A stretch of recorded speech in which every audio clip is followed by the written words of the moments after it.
Estas son lecciones del doctor Viktor Frankl para encontrarle sentido a la vida.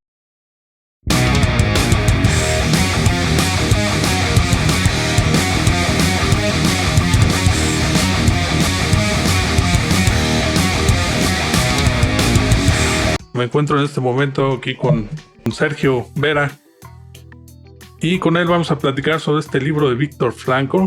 Se llama El hombre en busca de sentido.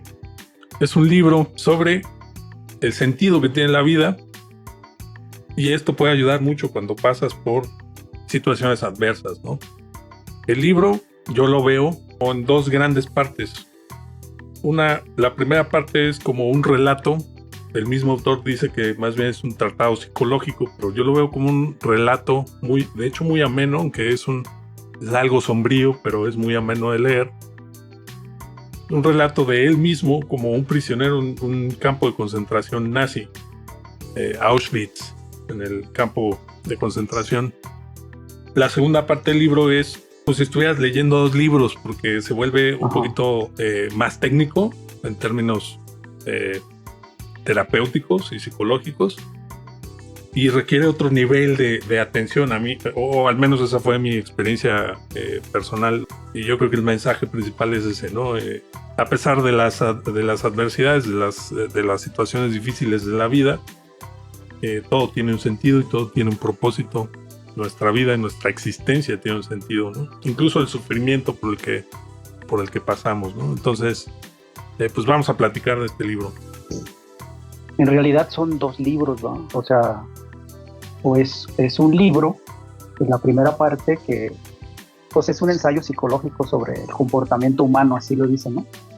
En ese acontecimiento, cómo lo vivió él dentro del campo de concentración, o los campos de concentración, ¿verdad? Porque ahí narra que estaba en movimiento, ¿no? O sea, no solo era uno, que era una cuestión que yo no sabía, ¿no? Pero que también a los prisioneros los movían, ¿no? Iban a otros campos y realizaban pues, algunas tareas, ¿no? Como vías férreas para el paso del tren, etcétera, ¿no? Entonces sí, es eso la primera parte, y por temas, entiendo, más bien comerciales, metieron la otra parte, ¿no? La parte de los conceptos básicos de logoterapia. Que fue ese anexo, ¿no? Ese anexo que le pusieron para que el libro comercialmente fuera un éxito, y efectivamente terminó siéndolo, ¿no? Cuando originalmente el libro no había tenido mucho éxito, ¿no? Ahí comentan que sacaron una primera edición y se vendió bien, pero sacaron una segunda y ya no jaló. Pues no funcionaba el libro, y como técnica mercadológica le sugirieron, oye, vamos, métele los conceptos. Entonces esa otra parte es como un anexo que digamos que no tiene que ver con la primera parte, ¿no? Otra parte importante que me parece es que él lo iba a sacar sin su firma, pues, ¿no?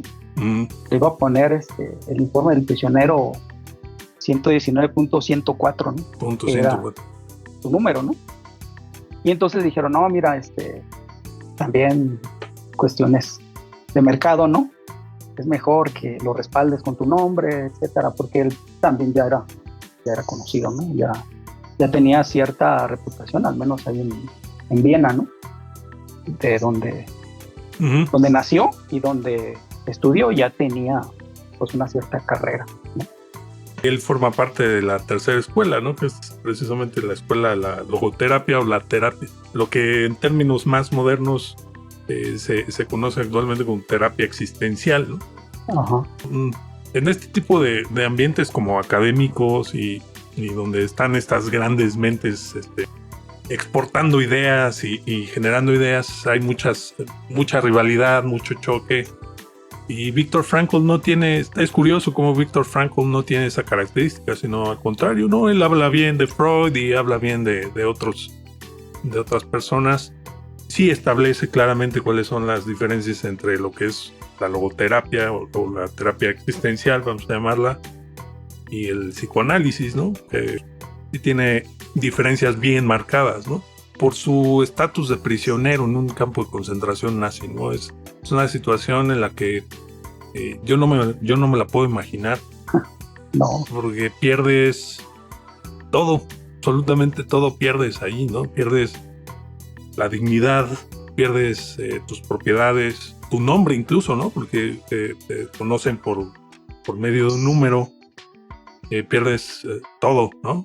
Hasta el cabello pierdes, o sea, pierdes absolutamente todo, pierdes la identidad, pierdes absolutamente todo, vives vejaciones, humillaciones, torturas, sabes que ves caer a tus amigos, ves caer a tu familia, así como lo relata el autor, ¿no? Entonces es una situación muy difícil y por lo que este libro me parece que puede ser un apoyo muy, muy grande el simple hecho de pensar que hasta la adversidad más cruda tiene un propósito, ¿no? Él nace en 1905, es llevado como prisionero, si no mal recuerdo, fue en el 40 o el 41, ¿no? Por ahí, a finales del 40, pues creo que se casa por ahí. Tenía muy poco casado cuando estalla la Segunda Guerra Mundial, ¿no? Y se da toda esta situación, pues, que termina en el campo de concentración. Ya en 1940, Freud muere en 1939. No le tocó, pero ya el psicoanálisis ya tenía para entonces un recorrido, ¿no? Ya tenía un prestigio. Correcto. Y él también se fue pues ganando su prestigio como una alternativa también, ¿no? Por ahí él mismo habla de propiamente el psicoanálisis, y había otra corriente de Alfred Adler, ¿no? La segunda escuela. Que por ahí, según entiendo, no trascendió mucho más allá, pero en ese momento era, digamos, diferenciarse, y lo importante era ofrecerle a la gente otra alternativa, ¿no? Y al parecer pues ya tenía pues cierto prestigio y había ganado cierto respeto pues en el medio, ¿no? De acuerdo, muy, muy existencialista, ¿no? Él cita mucho, encontré varias citas de Nietzsche, que decía que quien tiene un porqué para vivir, pues encontrará casi siempre la manera, ¿no? De cómo hacerlo, ¿no? Entonces, todo este tipo de frases que nos llevan a pensar en que siempre hay algo por qué vivir, ¿no? A no rendirnos, pues, ¿no? Entonces, pues, y lo dice alguien que estuvo sobreviviendo en el campo de concentración, donde nos platica cuáles son cómo empiezan a ser los procesos psicológicos que se van viviendo ahí, ¿no? Desde que llega hasta que sale, ¿no? Del campo de concentración. Hay una frase que me gustó mucho también en el libro, y creo que es, no recuerdo, pero sí es muy al principio, es más, no sé si es del prefacio, que decía que la última de las libertades humanas es poder elegir la actitud con la que se enfrentan las circunstancias que nos rodean, ¿no? Y en eso se basa, en eso es una base de la logoterapia. Es una persona, Viktor Frankl perdió todas las libertades, todas, absolutamente todas, menos esa, la última que queda, ¿no? De elegir cómo enfrento esta situación. Nos pone en perspectiva también nosotros mismos con nuestros problemas diarios, ¿no? Pues esto no es nada, ¿no? Todos vivimos situaciones difíciles, ¿no? En algún momento. O situaciones que pudieran parecer no tan difíciles para el resto de las personas, pero que para nosotros son una carga muy pesada, ¿no? Entonces yo creo que la lección esta de elegir cómo afrontas tus problemas y tus circunstancias, hay algo muy recurrente en este libro, que es que debes hacerte responsable, ¿no?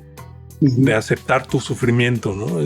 Son conceptos muy chocantes, porque actualmente toda la cultura moderna va orientada a que seas feliz todo el tiempo y que estés en una búsqueda continua de la felicidad, y el no caer en esa cuestión de felicidad, o ese estado de felicidad, es una especie de fracaso, ¿no? Y Víctor Frankl nos enseña que no es un fracaso sufrir, o no estar en una situación óptima de felicidad todo el tiempo, no es un fracaso, sino que tiene un propósito. Y un propósito que, aparte de todo, te puede sacar adelante. La libertad interior, ¿no? Es un concepto clave.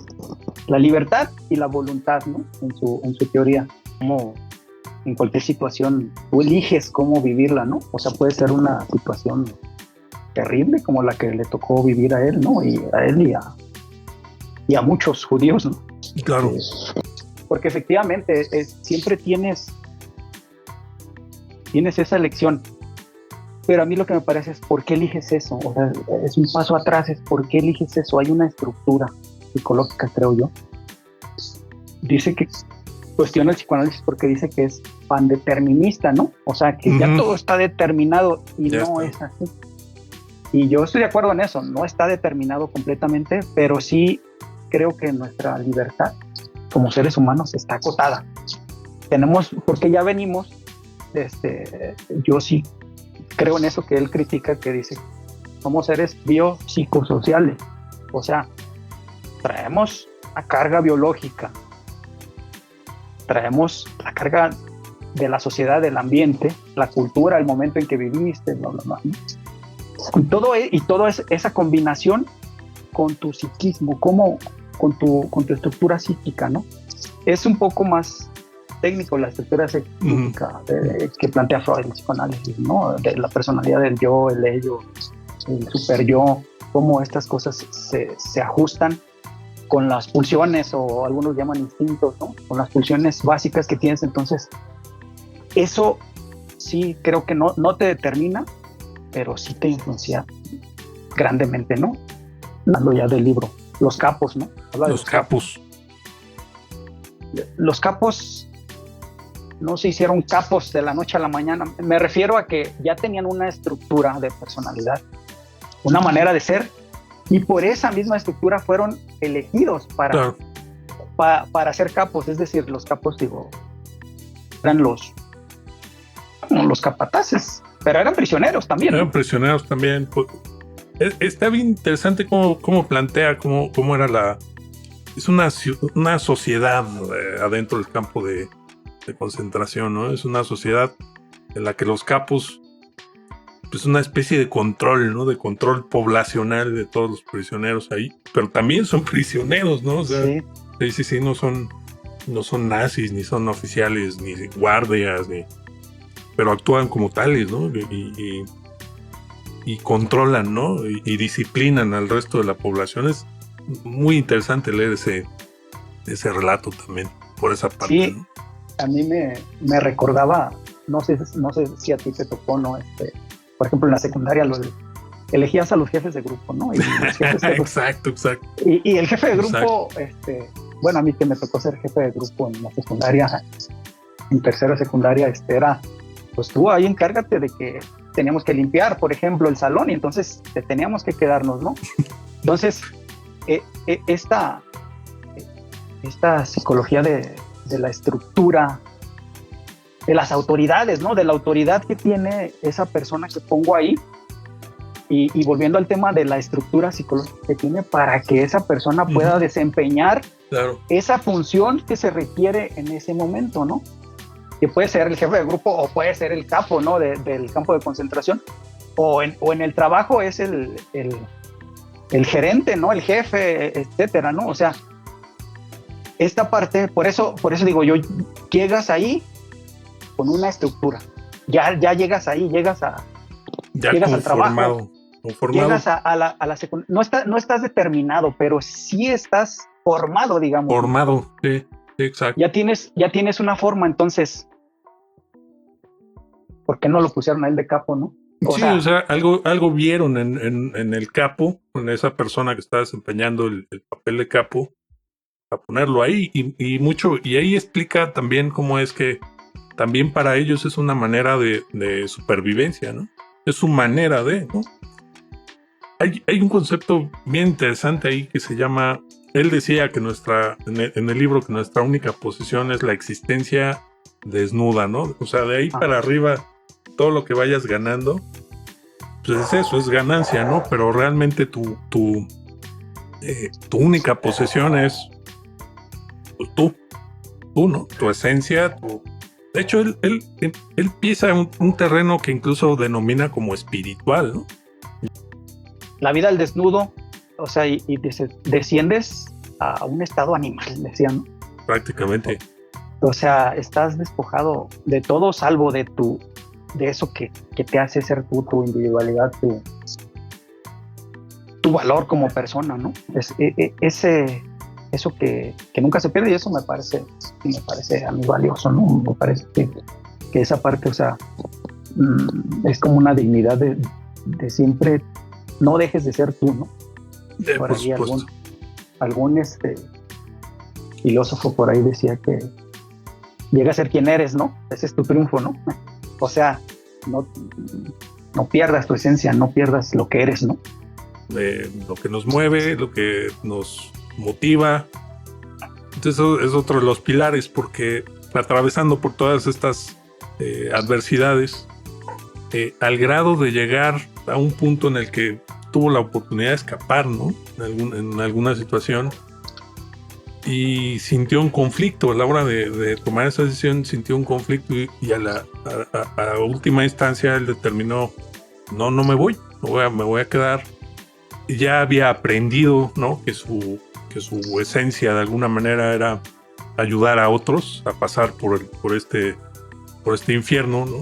El sufrimiento de sus amigos más cercanos, creo que se volvió una motivación para él de seguir haciendo eso, de seguir ejerciendo ese rol de ayudarlos, ¿no? De ser quien pudiera utilizar lo que él sabía para poder ayudar a los demás. Él entra con un manuscrito al campo de concentración, ¿no? Sobre su teoría, manuscrito que pierde, todo se perdió, pero él sigue, ¿no? De alguna forma desarrollando su teoría y ahora de alguna manera en la práctica, ¿no? Dentro del campo de concentración. Es por eso que esta historia a mí me parece muy, muy interesante, porque tiene mucho de conexión con la realidad, ¿no? Parte de cómo afrontó también esa parte de haber perdido eso, era que él escribía, ¿no? Buscaba papelitos y escribía ideas clave para retomar, porque él tenía ese porqué, ¿no? O sea, una de sus motivaciones precisamente era esa, ¿no? O sea, salir de ahí, pues del campo de concentración, ser liberado y pues concretar su obra, ¿no? Su libro, que si no me recuerdo era Psicoanálisis y Existencialismo se llamaba, ¿no? Entonces, sí es interesante cómo él tiene esas eran sus motivaciones, pues, ¿no? Encuentra, pues son como pequeñas trampas, digo yo, ¿no? O sea, uno se pone trampitas para seguir adelante, ¿no? O sea, te pones la zanahoria enfrente para caminar y eso le da sentido a la vida, ¿no? Haces cosas. Digo, en otra parte del libro dice cómo se puede llegar a una especie de ¿cómo decirlo? Como de autorrealización, pues, ¿no? Una de ellas es la acción, ¿no? Habla de 3 partes, ¿no? La primera es la acción, la segunda es la contemplación, las actividades artísticas, etcétera, ¿no? La tercera es el sufrimiento. Él se centra más en el libro, en la tercera, que es el sufrimiento, ¿no? El sentido y el significado del sufrimiento. Cuando es inevitable, y sí lo dice ahí en el libro, ¿no? Dice, para que el sufrimiento sea algo así como significativo, ha de ser inevitable, ¿no? Uh-huh. ¿Por qué? Porque luego se puede caer en el sufro que sufro para realizarme, ¿no? Aunque no tenga motivos para sufrir, es decir, meto en broncas, me complico la vida, de eso no se trata. No. O sea, provocarte sufrimientos de ese tipo, o sufrimientos del tipo religioso, digamos, ¿no? Que lo habla ahí también en el libro de Toma tu cruz, ¿no? Sí, no, auto-infligidos, ¿no? O sea, darse latigazos, ¿no? O flagelando, sí. Sí, no va por ahí ese tipo de... O sea, más bien, él decía, ¿no? Que el sentido de la vida es más fácil encontrarlo cuando hay cierta tensión, ¿no? Entre o sea, no estás en un estado tranquilidad absoluta porque o donde ya tienes todo resuelto porque te estacionas y tu vida pierde sentido, básicamente, ¿no? Entonces yo creo que el sufrimiento va como que su concepto de sufrimiento va orientado al sufrimiento que viene de las circunstancias que te rodean y que a lo mejor tú no tienes control sobre de él, pero sobre lo que sí tienes control es de cómo lo afrontas, ¿no? En algún momento en el campo de concentración dice que las personas que primero caían, es decir, morían, ¿no? Básicamente, eran aquellas personas que no tenían fe en el futuro, creo que así lo menciona. Es decir, ya no tenían absolutamente nada ya se habían rendido, ¿no? No tenían ninguna motivación. Y es una decisión, al final es una decisión personal. Entonces, por eso él menciona que hay que hacerse digno del sufrimiento por el que uno atraviesa, ¿no? Hay que afrontarlo, ¿no? De alguna manera. Y esa tensión, esa situación difícil hace que salgan lo mejor de nosotros, ¿no? Es una situación ahí. Es para los estándares en los que nos movemos actualmente en la sociedad, es raro lo que dice Franco. Porque repito, o sea, como que nos han enseñado todo el tiempo que hay que estar bien y felices todo el tiempo. Y que está mal no estar así, ¿no? Pero la vida no es así. La vida no nada más es felicidad y placer, ¿no? También se sufre, se batalla, ¿no? Y eso nos hace, nosotros podemos decidir ser mejores en esas batallas, ¿no? De las tres partes que plantea, la que está más al alcance de todos es el sufrimiento, ¿no?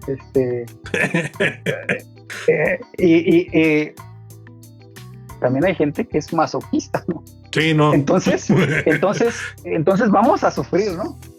Oye, no tienes motivos para sufrir, vamos a sufrir. No, espérame, ¿no?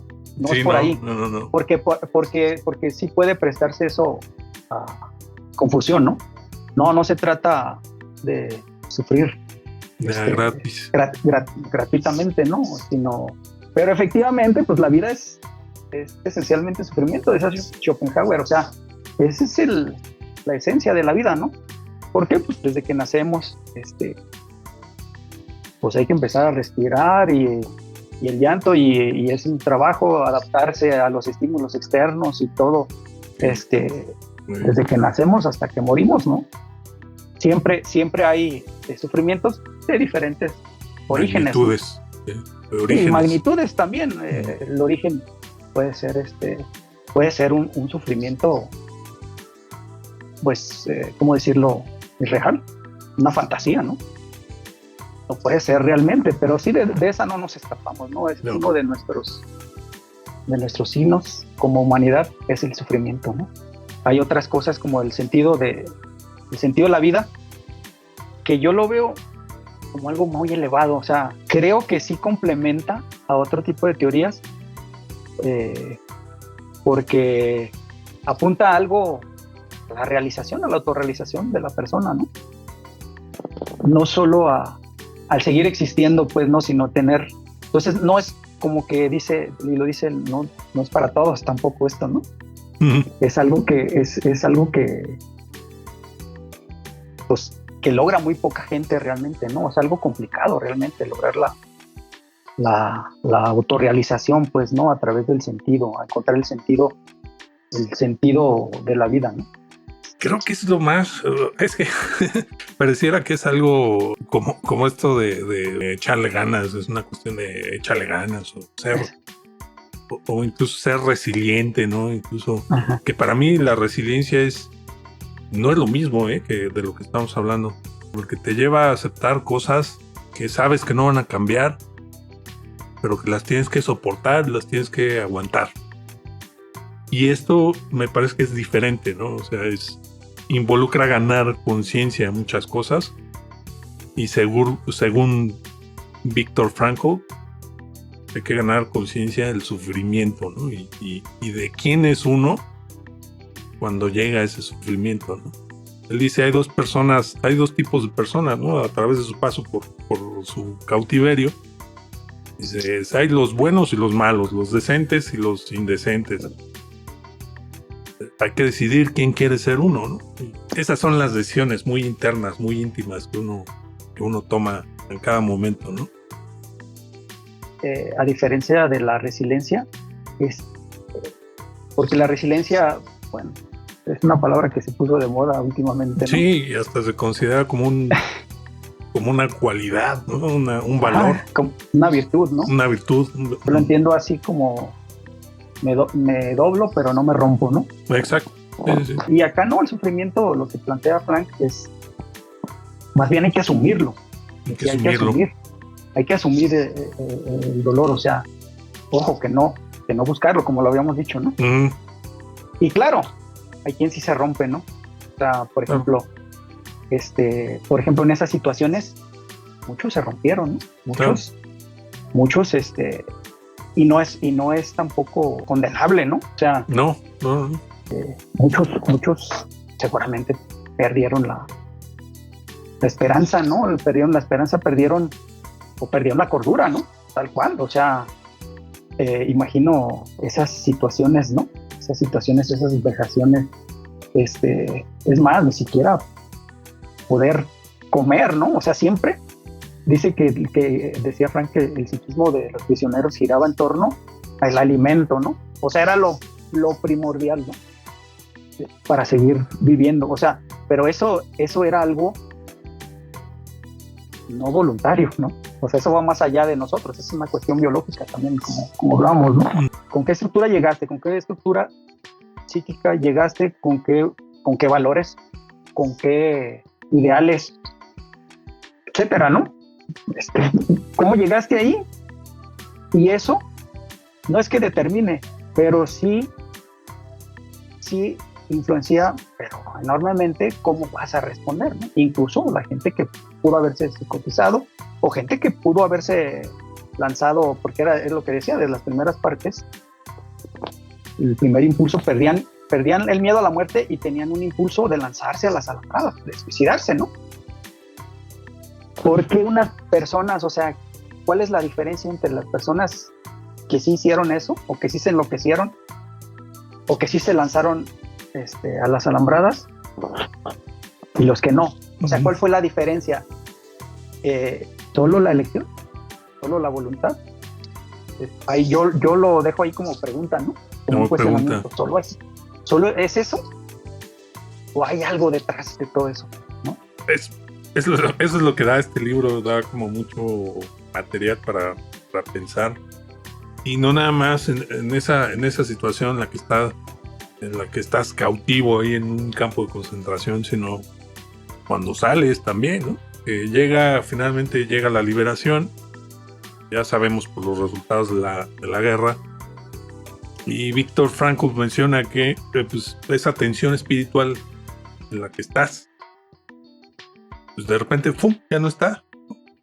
De repente ya no está, y eso no es la solución de los problemas. Me parece que el problema sigue estando ahí, porque es como, no me acuerdo si en el libro lo mencionó, pero es como los buzos, ¿no? Cuando bajan a mucha profundidad, sí, por la presurización que llegan a alcanzar, pues no pueden subir rapidísimo porque entonces pueden sufrir algún daño por la despresurización rápida, ¿no? Entonces, esto es igual, o sea, menciona el caso de una persona que se volvió violento, ¿no?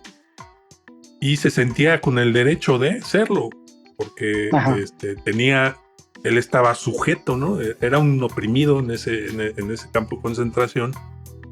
De repente lo liberas de esa presión y de esa tensión.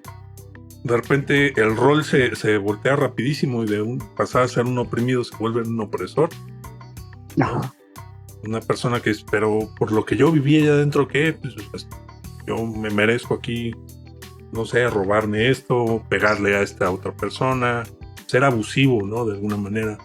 La liberación es simplemente un evento, ¿no? Pero la situación en la que está metida esa persona sigue estando ahí, ¿no? En su vida, en su ser. Sí, es esta parte que decías digo que esto es después de la liberación, ¿no? Volviendo a la estructura del libro, está en 3 partes, ¿no? Que es la primera parte, que es cuando los llevan, o sea, que es la fase del internamiento, al lager, que le llaman al lager, ¿no? Que es el campo de concentración. La segunda parte es cómo se vivía el día a día, y esta tercera parte es qué pasa después de la liberación, ¿no? Uh-huh. Que es esto que mencionas tú, ¿no? Sí, claro, no, sería ingenuo pensar que de repente los liberaron y se acabó el problema. Pues que no lo creían, ¿no? Uno de los efectos psicológicos que decían era que le preguntaba a uno, oye, ¿y tú sentiste alegría? ¿Te sentías contento? Pues no. Entonces, lo que hablaba ahí de un concepto de lo que es la despersonalización, ¿no? Uh-huh. O sea, dices, digo, y esto lo sufrieron estas personas en esa situación, pero se puede sufrir pues cualquier persona, ¿no? Que uno puede conocer en la calle, ¿no? Que dices, ¿qué le pasa? Porque tiene sensaciones como de irrealidad, ¿no? Otra de los efectos psicológicos, pues es como un trauma, ¿no? Digo, es muy sabido esos episodios después de haber vivido un hecho traumático, ¿no? Un hecho traumático de desarrollo es un hecho que te inunda tu aparato psíquico, o sea, es un golpe que de alguna manera te rompe, ¿no? Te rompe.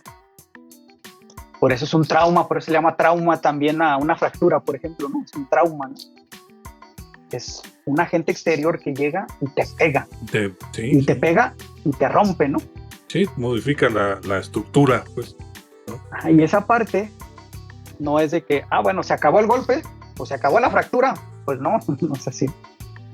Y Freud habla de esa parte de que vuelve y vuelve y vuelve y vuelve esa situación como recuerdo, porque el psiquismo quiere elaborar, le llama, ¿no? O sea, quiere resolverlo y por eso vuelve y quiere resolver y vuelve y quiere resolverlo y vuelve. Entonces vuelven esos recuerdos, vuelven esos sueños, vuelven esas ensoñaciones, y eso seguramente les pasó a muchos de los sobrevivientes, ¿no?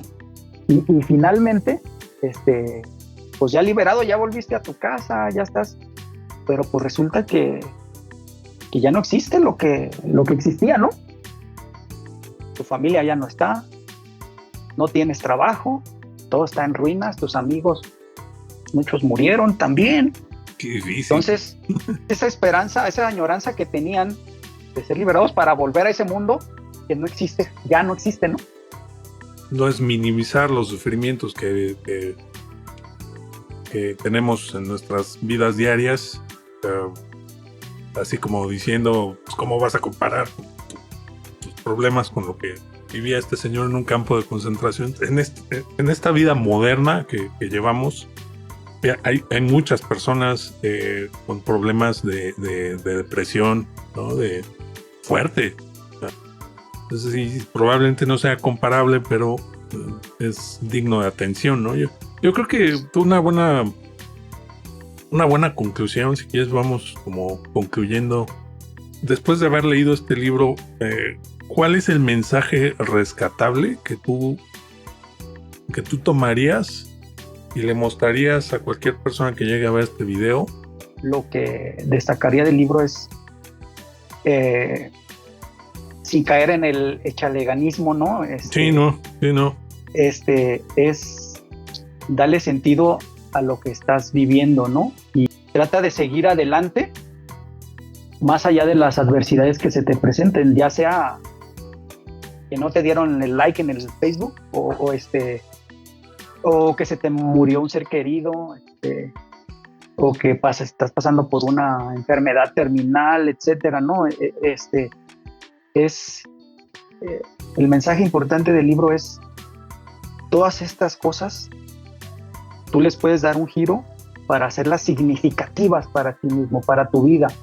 para ser una mejor persona. En cualquier momento, aunque te estés muriendo en una enfermedad terminal, esto te puede dar asumir esta actitud, te puede dar, te puede alimentar, y esto puede adquirir un sentido. ¿De dónde viene? Yo quisiera hacer aquí un paréntesis antes. ¿De dónde viene esa búsqueda de sentido, no? Y él lo habla ahí, Víctor Frankl, en una parte dice, una parte es la pérdida de las tradiciones, dice, ¿no? Mm. Sí. Y por ahí yo recordaba, pues, o sea, ¿por qué tenemos que encontrar un sentido, no? ¿Por qué? O sea, ¿de dónde viene esta, digamos, crisis existencialista? Es como un signo del siglo XX, ¿no? O sea, siglo XX y ahora el XXI, ¿no? El XXI, peor. Agudizado, ¿no? Pero surge ¿de dónde surge? El hombre, fuimos caminando por esa ruta, decir, tomemos las riendas de nuestra vida, ¿no? Y démosle un significado por ahí. Pues tenías un problema, ibas con el sacerdote, con el rabino, ¿no? Con el pastor, ¿no? Ahora no. Ahora vas con el psicólogo. O sea, estudiamos, hacemos un tratado, hacemos psicología, estudiamos, y tratamos de resolver los problemas nosotros con otros hombres. Y ese era el punto, pues, que ahora hay que encontrar el sentido nosotros mismos, por nosotros mismos, independientemente de que seas creyente o no. Sí, por supuesto. Definitivamente lo recomiendo. Es un libro que mueve la reflexión, como cualquier libro, ¿no? Que podamos leer de manera crítica, ¿no? Es un buen libro. Yo recomiendo definitivamente leerlo, y hay gente que le va a encantar y hay gente que no le va a gustar, ¿no? Así es esto, ¿no? Pero definitivamente recomiendo leerlo. Es un libro, puede resultar, repito, sorprendente o choqueante leerlo desde cierto punto de vista, porque su ancla para resolver el problema de encontrarle sentido a la existencia, pues es el sufrimiento, ¿no? Pero como tú dices, no se trata de buscar el sufrimiento, no lo tienes que buscar. Tú espérate tantito, te va a llegar. Sí. Es parte de nuestra existencia, de nuestra naturaleza, ¿no? Hay procesos que nos van a hacer sufrir, ¿no? Unos más difíciles que otros, pero vamos a sufrir, ¿no? Entonces, me parece que de donde se agarra Víctor Frankl, es de donde se agarró durante su paso en el campo de concentración, pues del sufrimiento, ¿no? De ahí, para encontrarse que él tenía un propósito dentro del campo de concentración, y no nada más dentro del campo de concentración, sino dentro de la vida. Y ese propósito lo siguió, lo encontró. O sea, también en alguna parte del libro dice, el sentido de la vida no se inventa. O sea, tampoco es que te empieces ahí a inventar cosas, ¿no? De para qué estás aquí. No, se encuentra más bien. Porque es inherente a tu manera de ser, a tu esencia. O sea, el sentido de tu vida es inherente a ti. Simplemente sin embargo, hay perdón, Beto, y eso me parece muy importante, que responde, no, tú no es lo que tú esperas de la vida, sino lo que la vida espera de ti. Espera de ti, exactamente. Y esa parte, pero te convierte en un ser reactivo, ¿no? Uh-huh. Que eso es ahí algo para ponerle, porque no es lo que yo busco, sino lo que la vida te da y qué haces con eso, ¿no? Y qué haces con él, sí, exacto.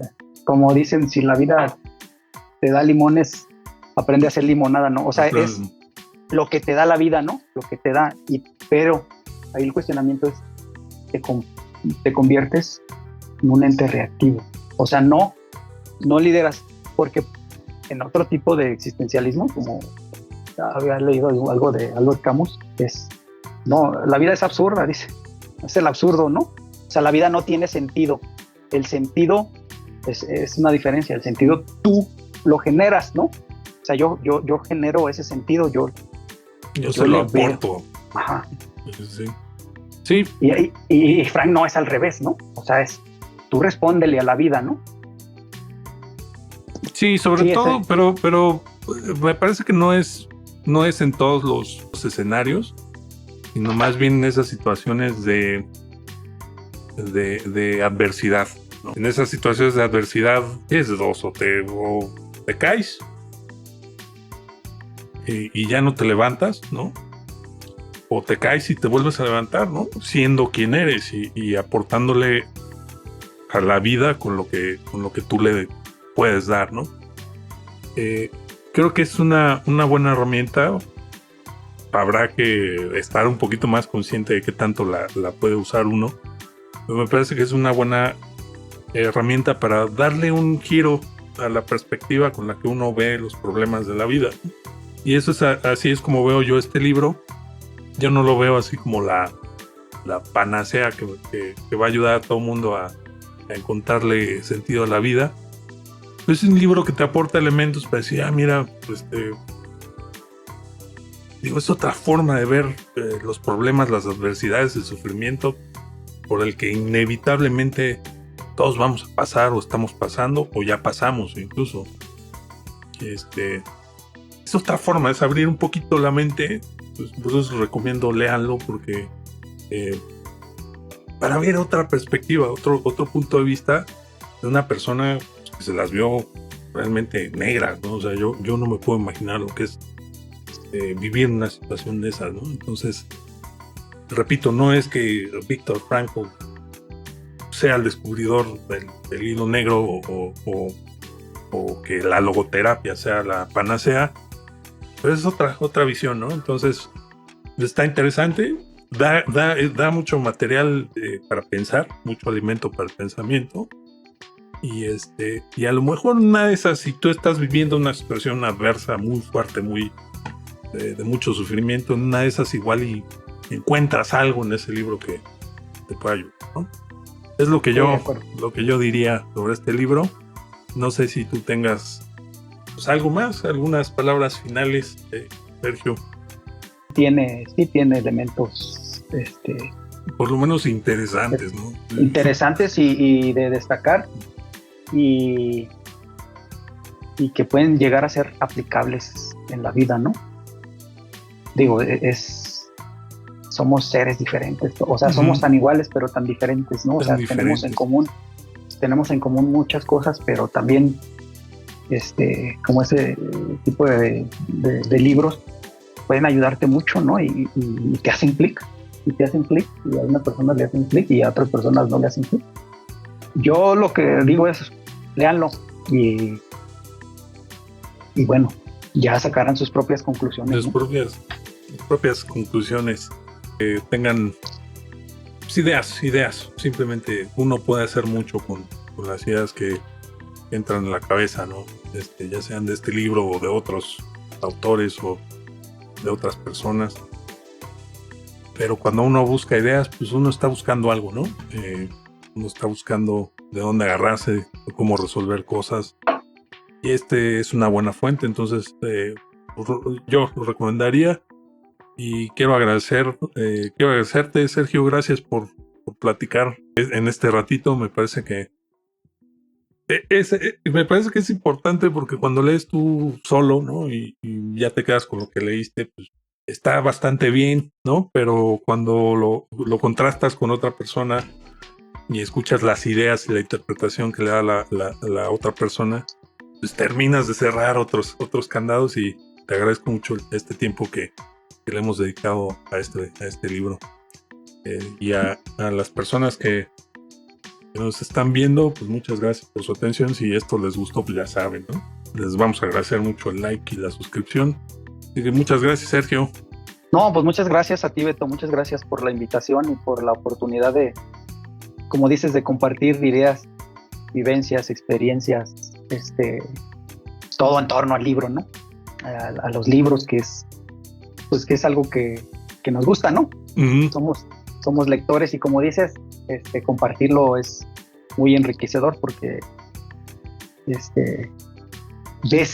ves otros lados, ves, ay, esto yo no lo había visto, no, yo no lo veo de esta manera, yo lo veo de esta otra, etcétera, y tomas elementos, y finalmente, pues es más enriquecedor, ¿no? Aprende Por uno, supuesto. no solo